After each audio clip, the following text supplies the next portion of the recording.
guys for reading.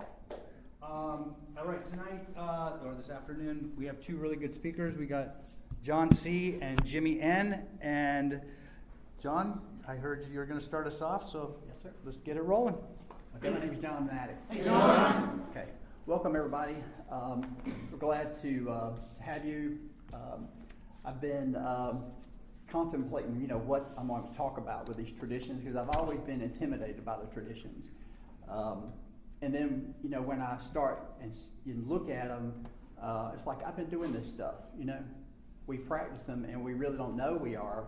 And a lot of times it's because of the leadership of our older members, that teach us these things. I don't think it's just a natural thing to do these things, because by human nature, we tend to gossip, we tend to, be disruptive, and not have,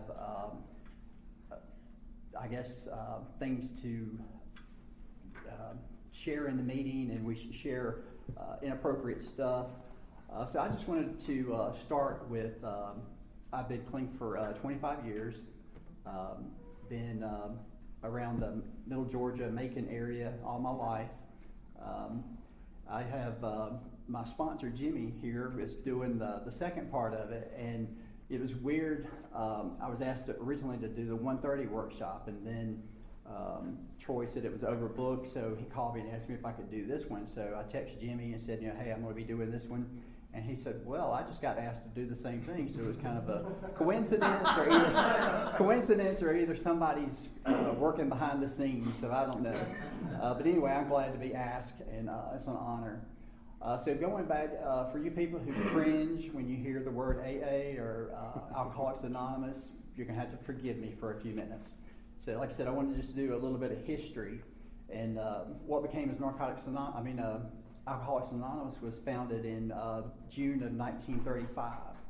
So, there was obviously all kinds of growing pains because the fellowship just grew rapidly, and the traditions come about out of some hard work and some hard-won experience, like our reading says. There was 11 years. AA was in existence for 11 years before the traditions were even thought of, as far as writing them down. So in 1946, they published in the AA Grapevine the long form of the traditions, and you can appreciate, you think our traditions are long now. Well, you should look and read the long form. It is like crazy, and it's like, what are you saying? So there's no wonder that they had to simplify them, and so they did that in 1950.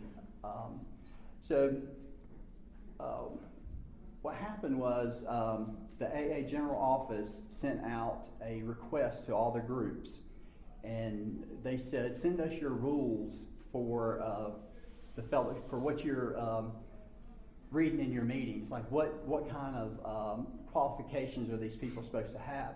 So it came back, and there was just so many different rules that all these clubhouses and stuff had that nobody would have qualified for it. If they would have put them all together, nobody would have qualified to be there. So, there was different things about being in the clubs. The Oxford group was a big thing, and it was a Christian step or movement. And so, that was some of the requirements. There was just, like I said, there was just a lot. So there was a lot of issues that came up. The speakers were going around, particularly Bill W. Was going around and speaking as a member of Alcoholics Anonymous, and he was getting paid for all these things, his travel.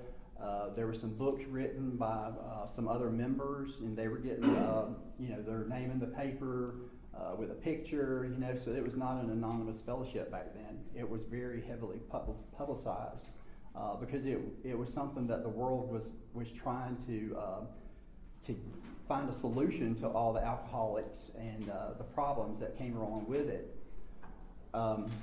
Some of the things that were going on also was AA was lobbying for prohibition. This was this is years and years ago. AA's been in existence for 85 years. So this stuff is coming back, old. And it actually really got interesting as I was digging through this and trying to find out, some information. It was just, like I said, it was just really interesting to find out this and, the 12 steps, how they were formulated. There were, there wasn't 12 of them to start with, So the AA members were starting detox centers and treatment centers and places to help alcoholics find jobs, and it was just, it had gotten out of control. So what happened was, like I said, 11 years after that, AA was formed. That's when they started producing and coming up with the traditions.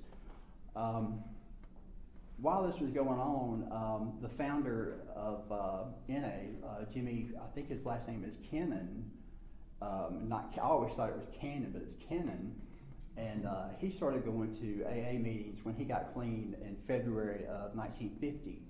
So he goes to the AA fellowship and he finds out that they're not really liking what they got to say about drugs and all that stuff. So he sees it as a bigger problem, as the compulsive and obsessive behavior.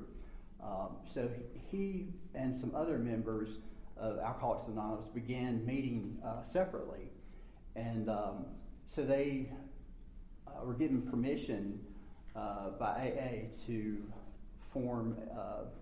not form the group, but to use the steps and the traditions.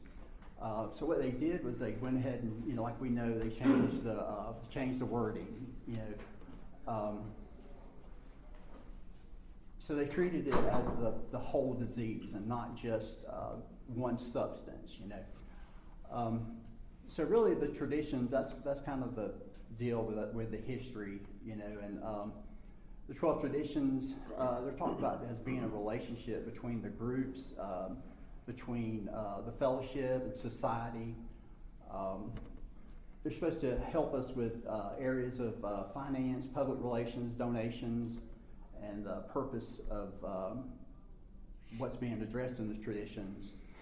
So, looking at the spiritual principle behind the first step, the first tradition, our common welfare should come first, let me start that over.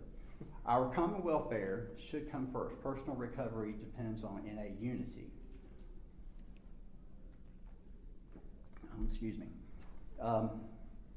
So the principle behind that is unity. And, I've seen members come together in the name of unity whenever they could not get along. I mean, we have a lot of personalities. We tend to, be bickering between each other. I had a thing happen when I first got clean. There was a small business meeting, and we had one of the guys who sponsored a lot of people in our area, and my sponsor, and they were talking in the business meeting, and they got into a big fight. I was expecting punches to start being thrown, because that was the way I, was raised. Whenever people started fussing like that, somebody was fixing to start fighting, And so, they got into it in the business meeting, and I don't know what they were talking about, but, afterwards in the parking lot, I seen them like hugging each other and laughing and talking. And I was like, what the hell's up with this, So, that gives me the thing of, we have these traditions, and it's something that protects us from each other. We can do a lot of harm when it comes to stuff like that. Gossip, drama. Some people have heard it called the drama train. Get on that drama train and want to keep things stirred up and all kinds of conflicts, people talking about each other, all these things. It just makes it so hard. So, having to focus on this unity, and it's a thing that I think that we kind of take for granted. and we, like I said, we're taught these by our older members in the groups, and sometimes our heads we're just thick-headed, and we want to keep doing all these things, and being power hungry, having to be all about me. Everything I do is right. No, I'm not wrong anytime. So we trying to get away from all that.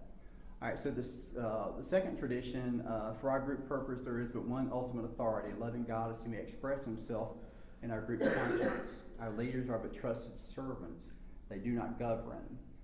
And that ultimate authority, it's not a member in the group. This is something that we have to look for, and in our higher power, this ultimate authority, because it's not the individual or person or the fellowship is not necessarily the ultimate authority, but this loving God, and what kind of people do we need to have in our trusted servants, as our trusted servants? A lot of times we get thrown into service work very early on. I mean, I was our group. I think I had less than 6 months clean, and I become the GSR of the group. I had no freaking clue about what was going on. So I go there, and you talk about seeing people acting out and all that. I'm really uncomfortable around things like that. And I choose to do a lot of service work for my group. I'm the treasurer. I've been that for a while, and being one of the members that's been there since I've been clean for the 25 years. People want to call you and tell you everything that's going on. You don't ask for it. They just want to call you and say, hey, I just want to let you know that this happened. This person's showing out and all this stuff. And I'm thinking, okay, what do you want me to do about it? It's like, okay, yeah. Well, we had this guy come to our group, and he's still coming. But I was calling Jimmy like constantly, saying, hey, this dude is like just off the chain crazy, Sharon like really, really loud, like yelling like he's a preacher, just going on and on. And he kind of took issue with me. He called me, he didn't like the car I drove. He took issue with that, and so automatically I became on his bad side, just because of the car I drove. And then I was chairing the meeting. I was setting up, and he came up and said that I was ignoring him. I'm setting up the meeting. I got all these things I'm trying to work on, fix coffee, all that stuff. So he said I'm ignoring him. So anyway, he turned around. I turned around, and he was there, kind of like in my face, about, you think you're better than us. You think that you don't need that you can't talk to us, And so I turned around, and I told him to get the F out, And he said, you can't make me do that. And I said, you want to bet? Because, we have this pamphlet for this violent and disruptive behavior, and we can't tolerate that, because what it does is it makes everybody else uncomfortable. There's guidelines. You can't just jump up and, tell somebody to leave or anything like that. But sometimes it is just so hard to love somebody in the way that we're supposed to make the unity and the fellowship. So anyway, this guy, he stopped coming for a while, but now he's back. I actually, I make a purpose to go up and talk to him and hug him, and make sure that, that I'm doing my part. If he don't like me, that's on him. I'm doing what I need to do, chairing a meeting, piss him off, he gets up, slams the door, just stuff like that. So, we all have those trying people.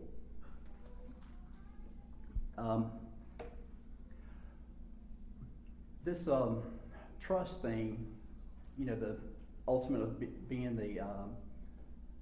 the ultimate authority, a loving God, as He may express Himself in our group conscience. Sometimes the controlling part of people come out. We had a member, there was a secretary, and she took it upon herself to create a Facebook page for our group. And on that Facebook page, she had pictures of our members, and she had a picture of a party we had at my house. We had pictures of my daughters, all these things on there. So, it was a bad business meeting whenever we found out about it, and all that stuff, so anyway, we're sitting there confronting her about this, and she said, we voted on it and it passed. And we're like, no, wait a minute. I don't think I was out. I don't think I was asleep, at least that time.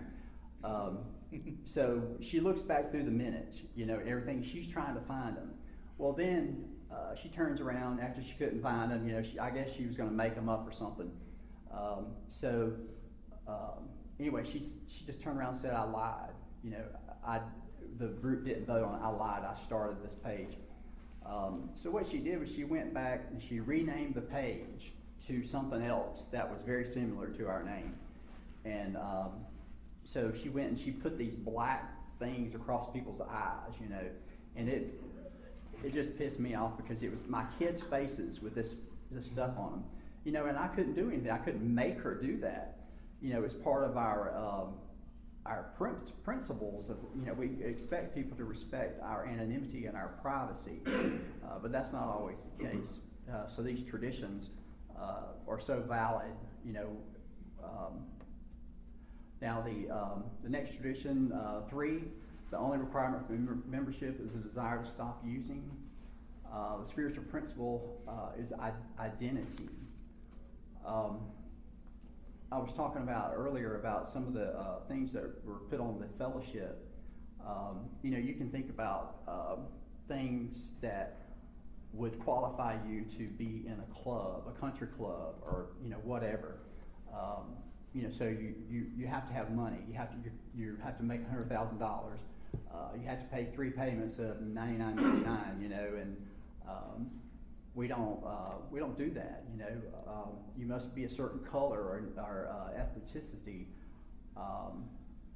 sexual orientation, and one that like mental illness. You can't have these dual diagnoses, and sometimes that still rears its ugly head, when people get into conflicts about that, about mental illness being something that's talked about in the rooms.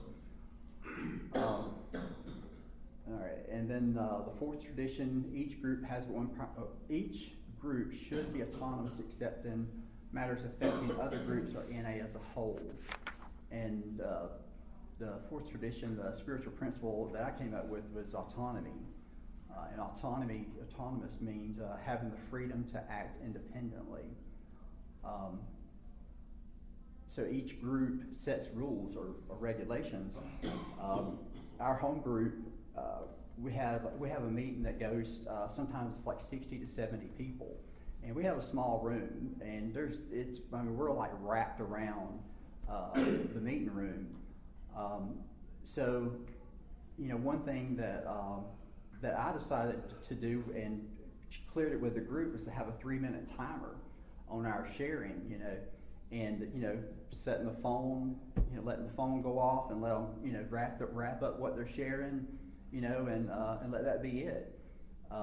Some people didn't like it. Some people got pissed off, and then sometimes, I'm sitting there waiting for the phone to go off so they shut up.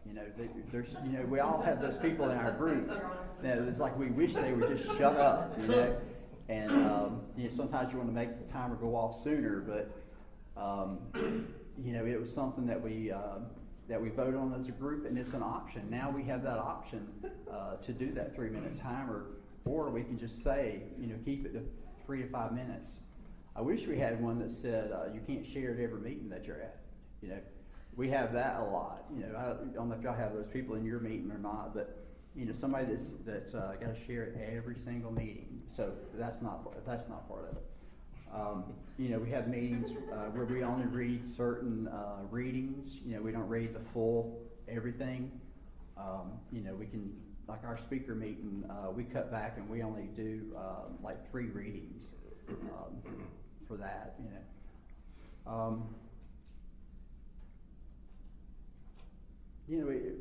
Some of the things that we do to create this unity is an atmosphere of recovery, or is your group being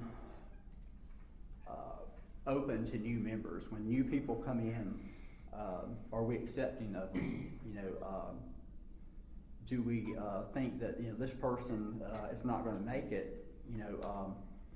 We all have those people in our group. It's like, I don't know if this person's going to stay clean or not. That's sometimes we get into that judgment part of it. I try not to, because the people that I say ain't never going to make it, they're the ones that make it, and the ones that I think's going to make it don't. So I just respecting the atmosphere of recovery.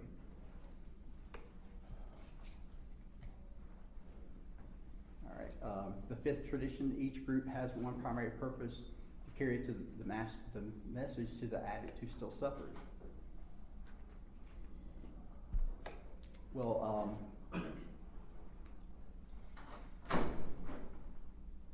we can't pick and choose who our members are, and I think a lot of our unity comes from this. Whenever we talk about, like our group has a group inventory every year, and we look at, are we carrying the message to the newcomer, to the addicts, sick and suffering, or are we doing that? And sometimes we think we look over it and decide what we need to do. What else could we do? Our group, we give out we thought about this in our business meeting. One particular person just had a real bad problem. We want to do like a $2.50 book, the one that's called Introduction to NA, and newcomers that come to our meeting, not people that have been there, and relapsed or whatever, but people that are in use of recovery, giving them this book. It's got like 10 different pamphlets in it, and it just has a ton of information. It has the 5th chapter, We Do Recover, and I think it sets a good atmosphere or relationship with that newcomer, that new person, that we actually care about you, and whether you want to get help, what we can do, and usually there's a phone list that goes around with that, like I said, that's one thing that we decided to do, to just reach out to the newcomers. Okay, and then 6 is an NA group ought never endorse, finance, or lend the NA name to any related facility or outside enterprise, lest problems of money, property, prestige divert us from our primary purpose. And the spiritual principle is solidarity. I had to look that one up. It means unity or agreement of feeling or action, especially among individuals with a common interest, mutual support within a group. So the thing that I see a lot of times is the lines being blurred with treatment centers and people that work there that come to NA, or that go to AA. Sometimes it's like, I guess, endorsement of, I guess if I've got a job in a treatment center and I'm helping people and I'm pushing NA on them, NA, the newcomer might be confused, and have issues. The things now that are going on is this being inappropriate sexually. If you've got a treatment center that is, let's just say it has Narcotics Anonymous on it, and they push it very heavy, and it carries that name. That's if they come up and had somebody, proposition somebody, in the meeting, stuff like that it still goes on.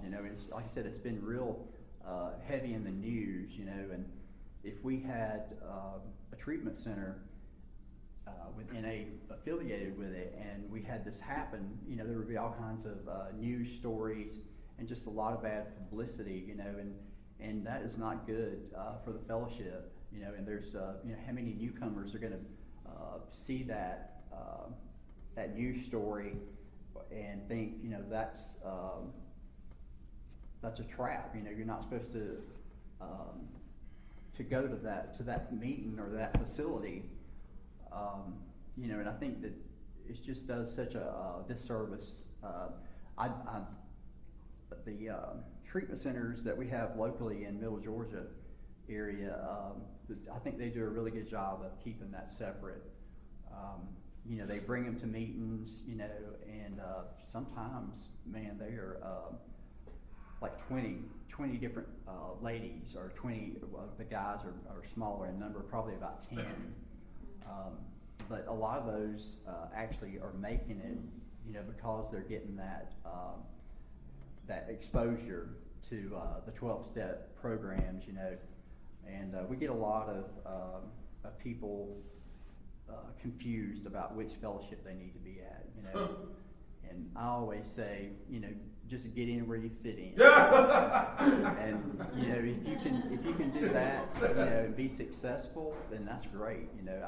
I don't tell people, like I have people come up to me and talk to me about the fellowship and our meetings and things, and I don't want to say, you can't go over there. They don't do this or they don't do that. I know where I feel comfortable.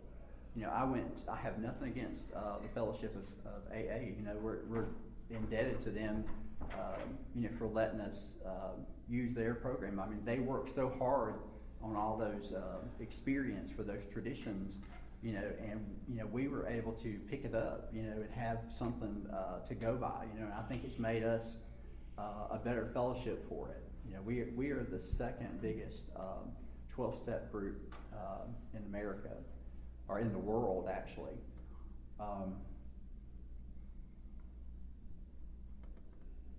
So anyway, I think that's pretty much it. My batteries popped up here and said it's going dead, so I guess I better turn it over to Jimmy. So hopefully you got something out of that. If you didn't, then keep coming back. Thank you. I love y'all. Thanks for letting me share. Thanks, John.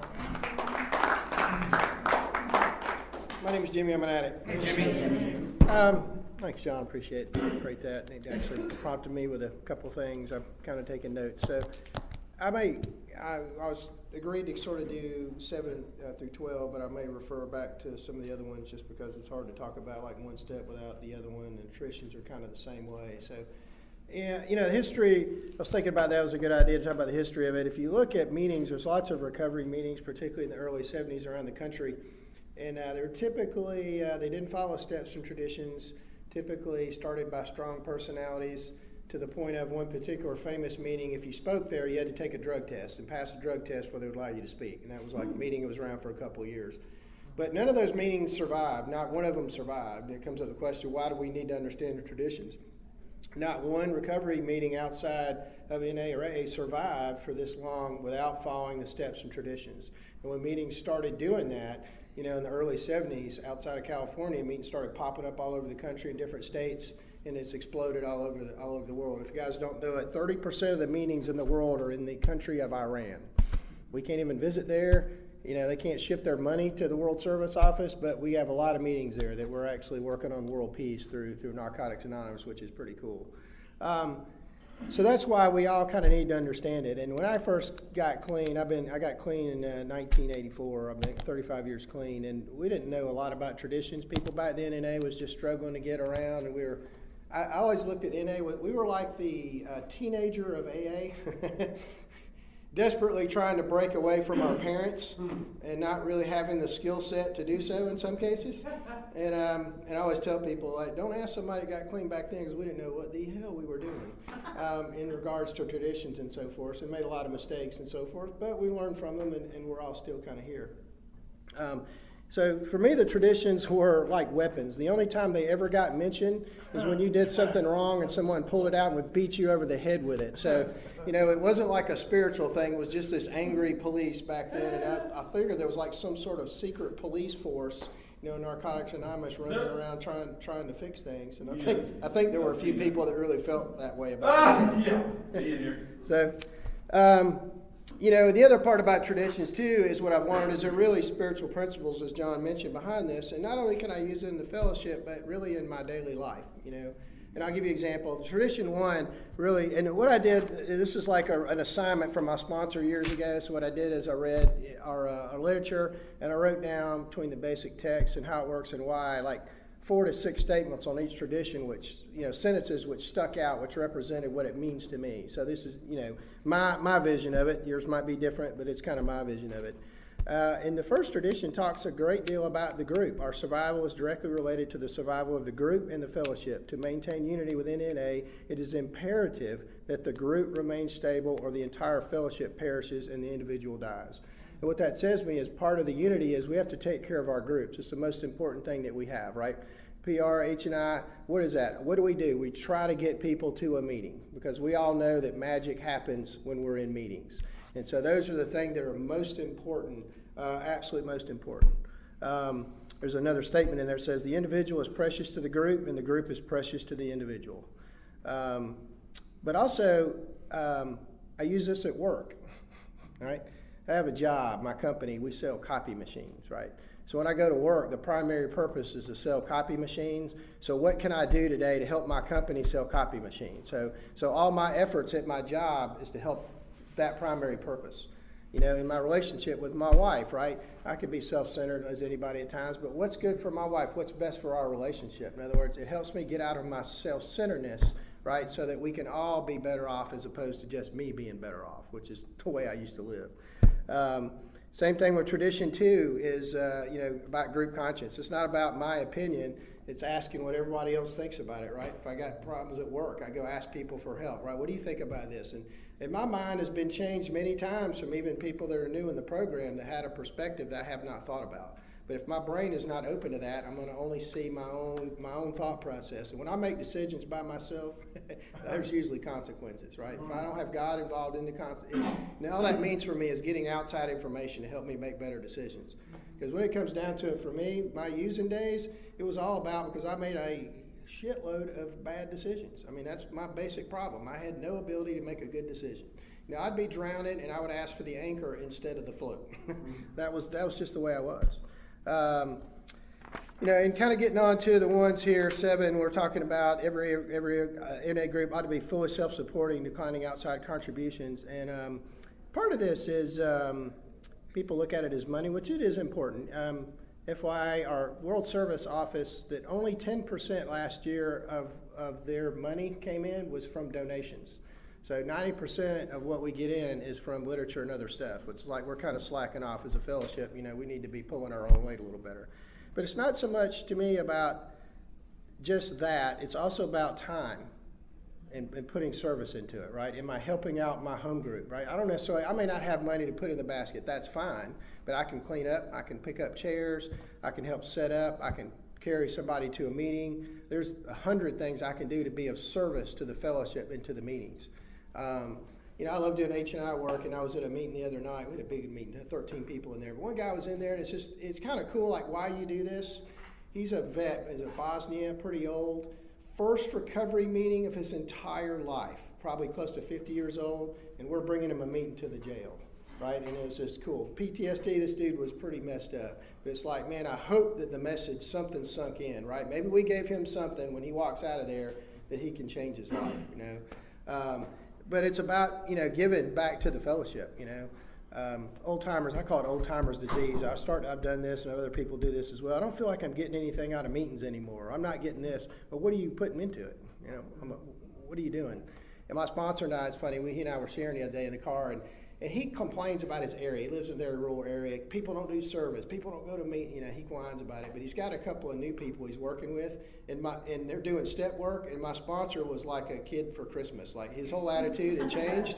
It was funny talking to him how excited he was of them working steps and calling him. How much that did for him, as much as it did for the newcomer, right? And that's the way I do service today. It's not so much about the guilt of feeling like I need to give back to the fellowship. It's a necessity for me to stay clean. I can't stay clean unless I'm helping somebody else. So it's all, all those contributions. It's time, it's money, but it's also time. It's very important to us. NA should remain non-professional, but our service centers may employ special workers, right? So John was talking about that as early on. It's kind of funny when you read that old literature. They had, a meeting downstairs, AA meeting, and then there was a treatment center upstairs, and somebody had owned the building, and they were selling services and mental health, and it all came crashing down. In every case, there's just disasters of lawsuits and all kinds of stuff that happen.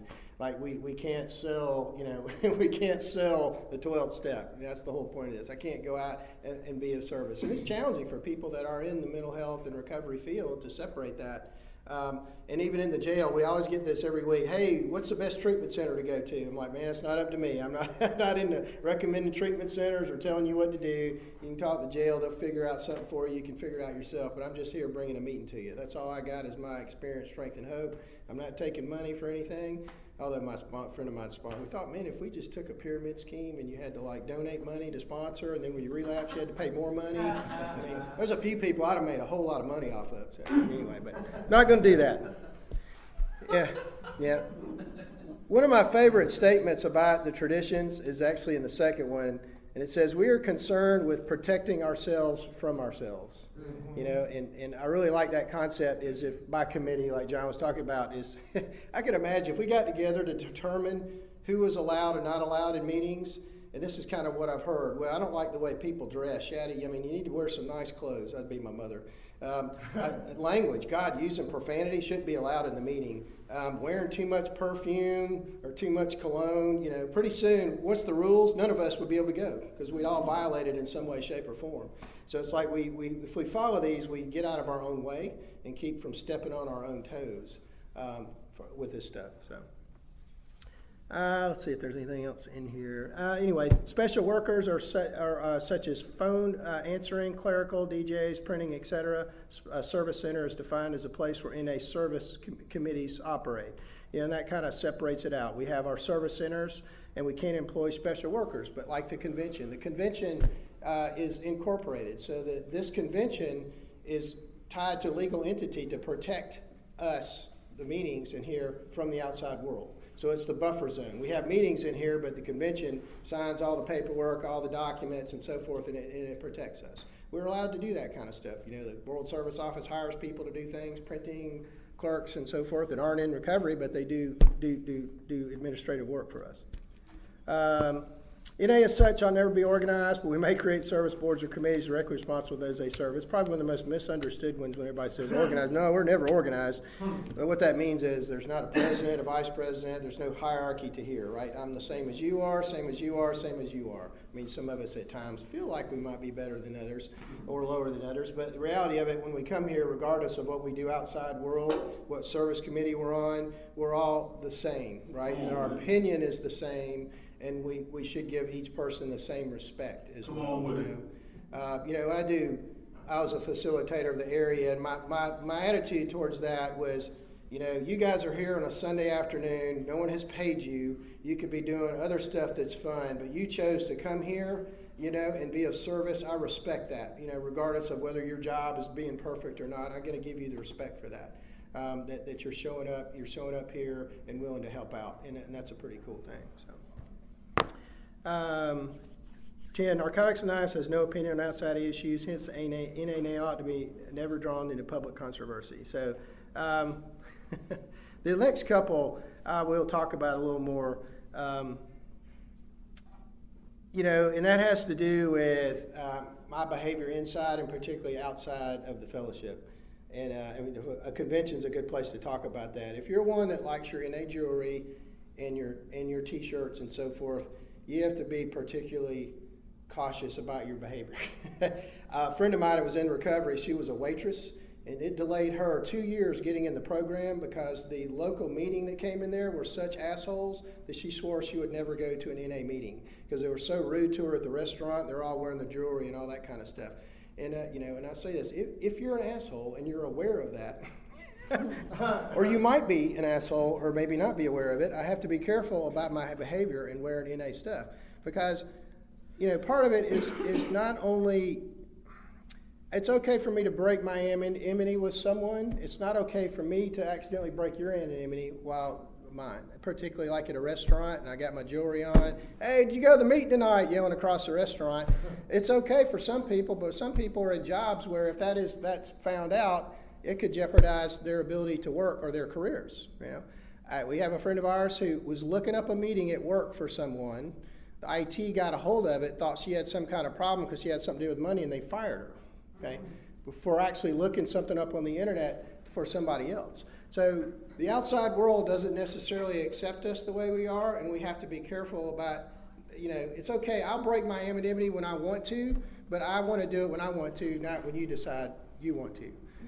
And they're particularly professionals and so forth. We have to be very careful. Some of those people, like I said, if you're a brain surgeon, somebody finds out you're a recovering addict, I don't know if I want that guy cutting my head open or not. He might be clean 20 years, but who knows how that could affect somebody. Also, there's a statement in here I like a whole lot about, I did that, yeah. It says, if a problem we are having impacts our ability to stay clean and grow spiritually, it is not an outside issue. Okay? That's a quotation. And what I mean by that is, we always say, well, this is an outside issue, that's an outside issue, and people sometimes don't want to share, about something that's going on. And it's one thing to share just about the outside issue, but I can share that and say, this is how it's affected my recovery, because the odds are there's somebody else sitting in the meeting struggling to death with the same thing, right? And I want you to share that, and I want you, hurt, and I want you to share it. Then I want you to come back and tell me how you stayed clean and got through it on the other side of it, right? I mean, that's what it's all about. So, when we say opinion on outside issues, hence the NA ought never be drawn into public controversy, I certainly have to be careful about the public, how they see us, but a lot of this has to do with my personal behavior. I feel bad for some of these really actors and stuff that have kind of lived their addiction out in the, I guess there's good and bad with it. I'd say, your entire life's played out on TV, but then when you get to your fifth step, you can go, well, I could read this, or we can watch the movie, the DVD, last 10 years of my news agency, so-and-so hauled to jail, so-and-so getting out of treatment for the 17th time, or whatever it is. But I do have to be careful about if I do share my name out there, I have to be careful how it's done, because like I said, I may not stay clean. I may make a big deal about this, and next week I'm running naked through, through a mall somewhere, with gunfire behind me, and that wouldn't look really good on Narcotics Anonymous, because people, we're judgmental. They see something bad about something, then they're going to tell 10 people, they're going to tell 10 people, and it might prevent somebody from getting their life saved, So I have to be careful about that. And if you see me dressed like this with my tie on at a Starbucks, I'm probably with a business client. I don't mind talking recovery. It just might not be the right time to discuss what meeting I'm going to or what step I'm working on. And I would give you that same respect as well. So. Let's see, we're on 11, aren't we? So NA group ought to be never endorse, finance, or lend the NA name to any related facility or outside enterprise, lest problems of money or property or prestige divert us from our primary purpose. Funny story about this. So people have different opinion of what's endorsing.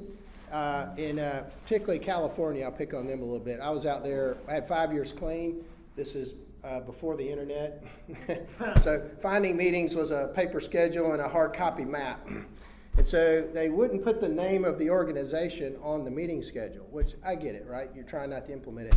But I'm driving by this place, I'm going up and down this road going, well, there's one number, 2 miles down the road, there's this other number. What the fuck is the meeting? Turns out it was at a college.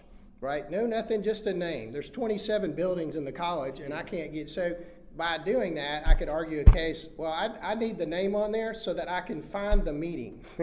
So I would argue my case in groups, but some areas, have a different opinion about that where they put the facility on there. But my point is, the purpose of the facility on there is so an addict can find the meeting. We can explain in there, we are not affiliated with this institution, we are separate. I get it, but like I said, I've had experience otherwise. Yeah, and some, things like, hey, I'm going to Summit Ridge tonight, when I really mean I'm going to Unlimited Hope. Sometimes we do that too. We associate the name with the actual institution. Good story about that. So I grew up kind of in the recovery in the Northside Clubhouse days, and I have good feelings. I probably wouldn't be clean today without it, but it lends us to being, I guess, not responsible. So I couldn't tell you one name of a meeting, not one name of a meeting at that clubhouse. I went there all the time. Hardly where there was no trusted servants, nobody took money, we hardly donated anything to area, and we just weren't responsible because it was too easy. We're almost enabling. And I'm not saying a bad thing about clubhouses. There's some that operate really, really well, and we did not. And towards the end, it fell apart, and everybody thought that the world was going to end in our area because the north side's going down. But a really cool thing happened is all these meetings started popping up. Some responsible addict went and convinced the church to let them pay rent and meet there, and this meeting started, and that meeting started, and that meeting started, and that meeting started. And as a fellowship, we started growing out of our teenage years and got jobs, and we were responsible and had to carry a key. Somebody had to make sure they were there to make coffee. Throughout of that, we kind of learned how to be responsible, at least up in my area, which we weren't so much back then. But I have to be careful when I am talking about the clubhouses. The clubhouse is one thing, the meeting is something separate, and they have to make sure that we're very clear about that to recovering addicts, particularly at the jail. Some people think we're hired by the jail to come do this meeting, right? We're like, nope, not the case. That is not the case. Let's see, last one here, when I'm on 12. Let's see, publish policy. Yeah, we did that one, didn't we? Oh yeah, I already talked about that. This is really, our public license supply is based on attraction rather than promotion. That's kind of going back to what I was talking about earlier. I kind of got into this. Is wearing the jewelry and the t-shirts. Hey, that's great. But if I'm going to do that, I have to be extra careful about my behavior. Particularly for whatever reason, restaurants. I don't know, a lot of addicts like to be rough on waitresses and waiters, I've noticed.